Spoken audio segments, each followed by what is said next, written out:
Hi hello welcome back to history of bits. This is me Sanjay. So இந்த வீடியோவில் வந்து நம்ம என்ன பார்க்க போகிறோம் அப்படின்னா, எதுக்கு ஜென்ரேட்டிவ் ஏஐக்கு மட்டும் இவ்வளோ ஹைப்பு?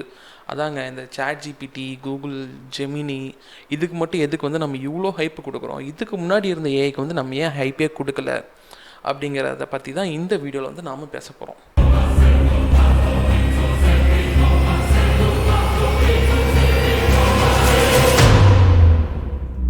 2023 நவம்பர் மாதம் சாட் ஜிபிடின்னு சொல்லிட்டு ஒரு சாஃப்ட்வேர் ரிலீஸ் ஆகுது. Full and fully AI based chatbot அப்படின்னு சொல்லிட்டு ரிலீஸ் பண்ணுற இந்த சாஃப்ட்வேர் வித்தின் 5 days 1 million யூசர்ஸை ரீச் பண்ணுது. இது வரைக்கும் ஹிஸ்ட்ரியிலேயே அந்த மாதிரி ஒரு ரீச்சை எந்த மாதிரியான ஒரு சாஃப்ட்வேருமே அடையலை. இதுக்கு முன்னாடி இருந்த சாஃப்ட்வேர் அதுக்கு முன்னாடி ரொம்ப ஃபாஸ்ட்டாக 1 million யூசர்ஸை வந்து அடைஞ்சது வந்து என்னென்னா இன்ஸ்டாகிராம். ஆமாம், 2010க்கு அப்புறம் அந்த ரெக்கார்டை யாருமே பீட் பண்ண முடியல. மேபி டிக்டாக்கை கூட நம்ம சொல்லலாம். பட் டிக்டாக் வந்து உடனே ஃபேமஸ் ஆகலை, அதுக்கான டைம் கொஞ்சம் எடுத்துச்சு. அதுக்கப்புறம் வந்தது தான் chat GPT. Within 5 days 1 million users, அதாவது 10 லட்சம் யூசர்ஸ் வந்து அதில் சைன்அப் பண்ணி ட்ரை பண்ணியிருக்காங்க. பட் சாட் ஜிபிடி வந்து என்ன பண்ணுது? ஸோ நமக்கான ஜென்ரேட்டிவான ஒரு விஷயத்தை வந்து கொடுக்குது, கரெக்டாக? ஸோ ஃபார் எக்ஸாம்பிள், இப்போ எனக்கு வந்து ஒரு இமேஜ் வந்து ஜென்ரேட் பண்ணோம். நான் சாட் ஜிபிடிக்கிட்டேயோ டேலிக்கிட்டேயோ போகிறேன், எனக்கு வந்து பர்சன் வித் அ ஹுட்டி இன் அ சேர் அப்படின்னு கேட்டால் ஒரு இமேஜ் வந்து ஜென்ரேட் பண்ணி கொடுக்கும். ஸோ இது வந்து ஜென்ரேட்டிவ் ஏஐ. இதுக்கு முன்னாடி ஏஐ இல்லையா? எதுக்காக இந்த ஜென்ரேட்டிவ் ஏஐ வந்து இவ்வளோ ஃபேமஸாக வந்து பேசுகிறோம் அப்படின்னு நம்ம தெரிஞ்சுக்கணும் அப்படின்னா, ஏஐயோட ஹிஸ்ட்ரியை நாம் திருப்பி பார்க்கணும்.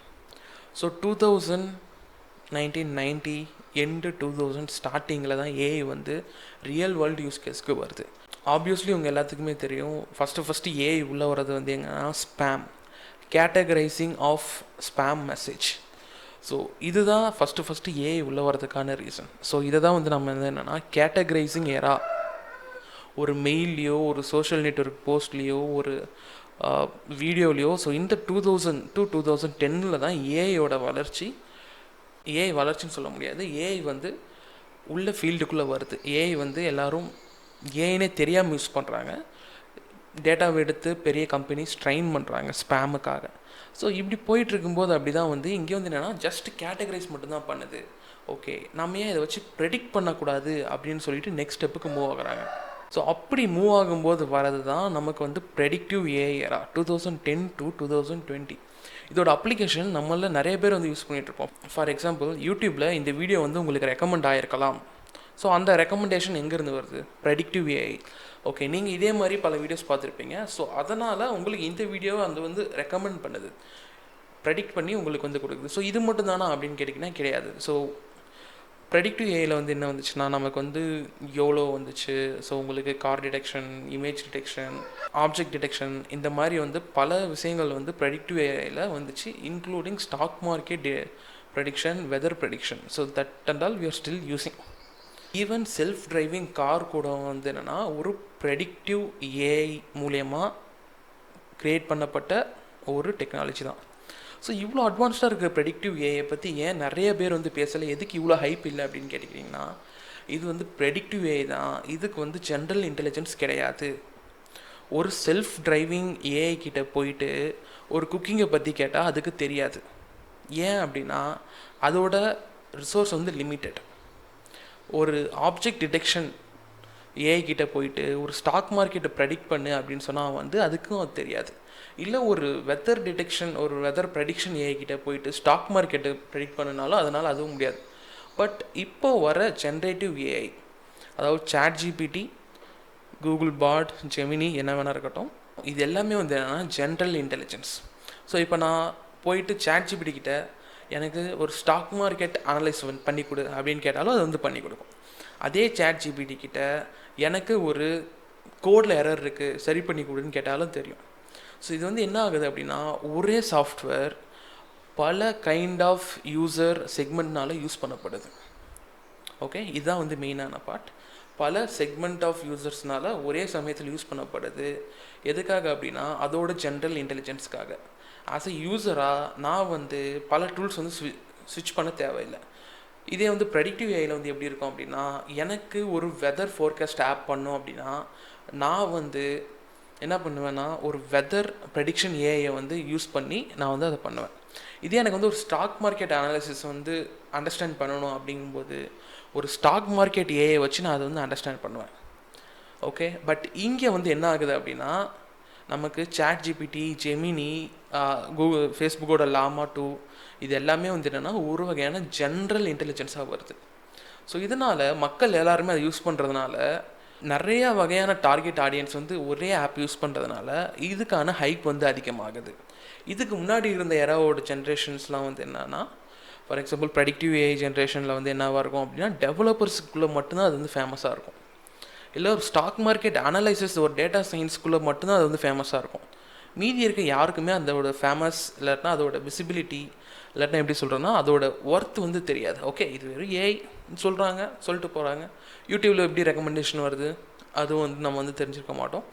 இல்லை வந்து இன்ஸ்டாகிராமில் ரீல்ஸ் எப்படி ரெக்கமெண்ட் ஆகுது. ஸோ இது எல்லாமே வந்து என்னென்னா ப்ரெடிக்டிவ் ஏஐ மூலயமா வரது தான். ஓகே, நமக்கு வந்து இப்போ ஜென்ரல் இன்டெலிஜென்ஸ் பேஸ்ட் ஒரு ஜென்ரேட்டிவ் ஏஐ வந்து வந்துடுச்சு தான் வந்துச்சா. அதுக்கு முன்னாடி ஜென்ரேட்டிவ் ஏஐ இருக்கான்னு கேட்டிங்கன்னா, ஜென்ரேட்டிவ் ஏஐ கிட்டத்தட்ட நமக்கு 2016-17 யூஸில் இருக்குது. பட் நிறைய பேர் வந்து அதை வந்து யூஸ் பண்ணுறதில்ல. ஃபார் எக்ஸாம்பிளுக்கு ஒரு பிளாக் ஜென்ரேட்டிவ் ஏஐ அப்படின்னு இருக்கும். ஸோ நீங்கள் போய்ட்டு ஒரு பிளாக் டாபிக் சொன்னீங்கன்னா அதுவே ஒரு பிளாக்கை வந்து உங்களுக்கு வந்து எழுதி கொடுக்கும். ஸோ இது வந்து எப்போலேருந்து இருக்குது அப்படின்னா 2016 இருக்குது.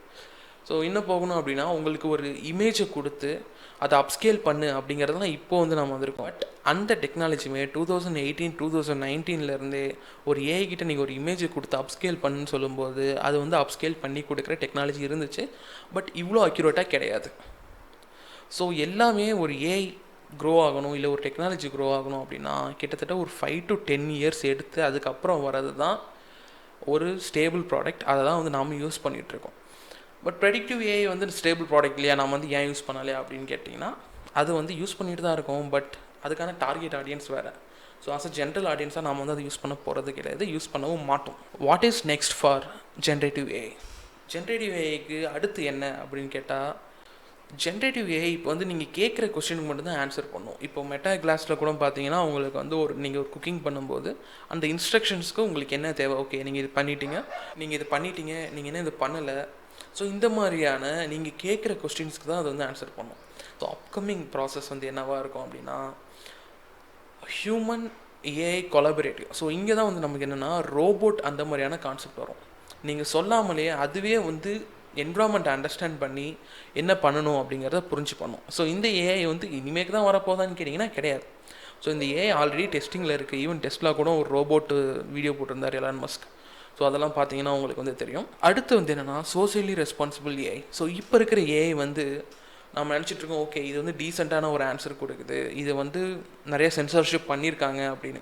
பட் இதெல்லாம் வந்து என்னென்னா ஏஐக்குள்ளார சென்சார்ஷிப் பண்ணல, ஏஐக்கு வெளியே சென்சார்ஷிப் பண்ணியிருக்காங்க.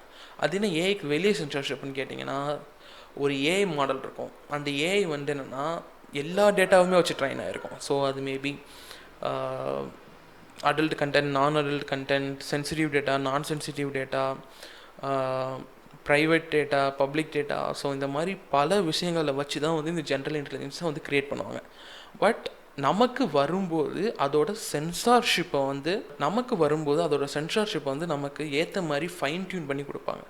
ஜென்ரலாக இப்போ நான் போயிட்டு சாட் ஜிபிடி வெப்சைட்டில் போய் சேட் பண்ணுறேன் அப்படின்னா எனக்கான சென்சார்ஷிப் ஒரு மாதிரி இருக்கும்.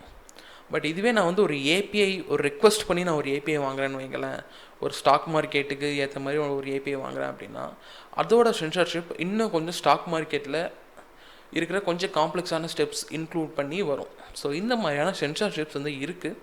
ஸோ இது எல்லாமே வந்து என்னென்னா மாடல் வைஸ் ஜென்ரலாக கொண்டு வந்து சென்சார்ஷிப் வச்சு மாடல் ட்ரைன் பண்ணலாம். ஸோ சோசியலி ரெஸ்பான்சிபிள் மாதிரியான ஒரு ஏஐ வந்து கொண்டு வரலாம்.